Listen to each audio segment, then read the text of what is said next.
Hi, guys. Michael Price, Kingdom Freedom Academy. Excited to bring another chapter to you from the Quantum Leap Strategy. This book is literally life-changing. If you're not reading it, if you're not acting upon it, you're missing out. Today's chapter is called Seek Failure. How's that? For exciting. It says, what really have you proven so far? Have you truly found the edge of your capacities? Mistakes are good. And it's interesting because I listened to a podcast this morning and it was talking about how, having failure can be a great thing because it forces us to look for alternatives, get new ideas. So this ties right in with that. So this chapter again is called Seek Failure. Mistakes are good for you. They tell you what to do and not do as you continue the pursuit of your goal. Mistakes are the best teachers you're ever going to have in life, so don't be afraid of them. Obviously, this is not an argument for acting dumb or making mistakes on purpose. The Quantum Leap Strategy says to seek failure, but that's not advising you to deliberately fail or licensing you to be reckless. The idea here is three things. Number one, be action-oriented and goal-directed. Number two, test the limits of what you can accomplish. And number three, learn from your mistakes. I believe I talked about this, maybe it was even just yesterday, where when I used to be a trainer for Tony Robbins, he advised people to take massive action. Why? Because when you take massive action, then you have so much data, you can identify patterns of things that work, patterns of things that don't work. And then from noticing the patterns, you can evaluate, what's working, what's not working, so that you can change your approach, go back to taking massive action. I believe this is the very same thing here. So they're saying, don't be afraid of mistakes, take massive action, then evaluate your results, and then change your approach, change your strategy. So think of problems, mistakes, and failures as growing pains. And what does it mean if your growing pains have stopped? Well, Bob Dylan had a song that said, not busy being born is busy dying. A high failure rate suggests that you're learning a lot in a hurry, still being born, still growing. So again, very similar to taking massive action. You take massive action, you will have high failure rate, but that means you will learn a lot and a lot quicker.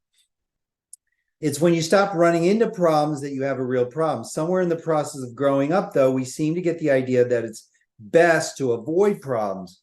Parents encourage kids to keep trouble at a minimum and eliminate mistakes as much as possible. Teachers give out A's for getting everything right and nail the student with a low grade for making errors. You can count on the school system to punish a person for failing to perform well academically.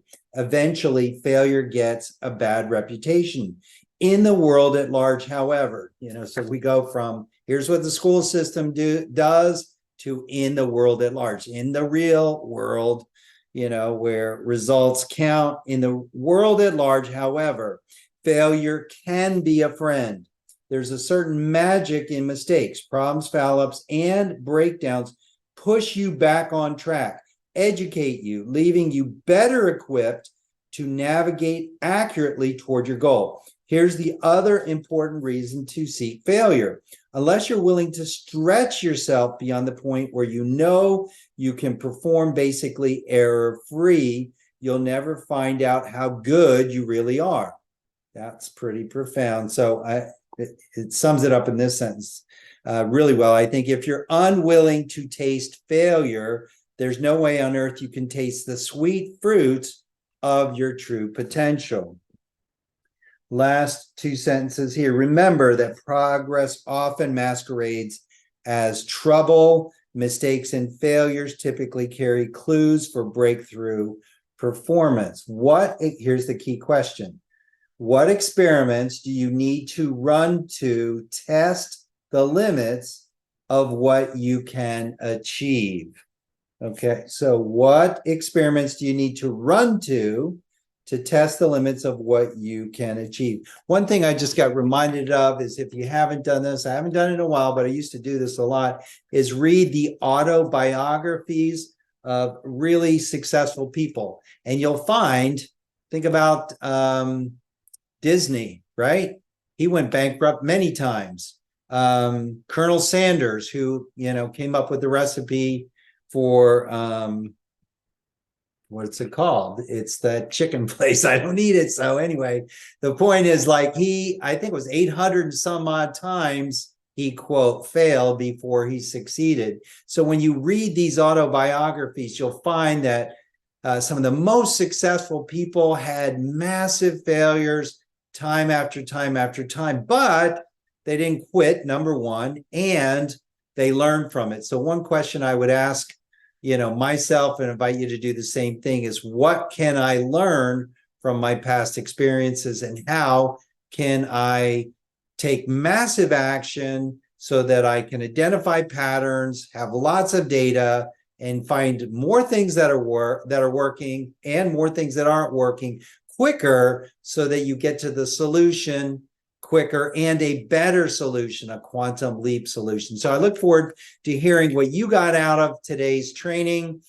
Make sure you write down somewhere what specific action item are you going to take from this, and then share that with someone else that will hold you accountable to doing that. Look forward to seeing you tomorrow for another chapter of Quantum Leap Strategy. This is Michael Price. God bless you.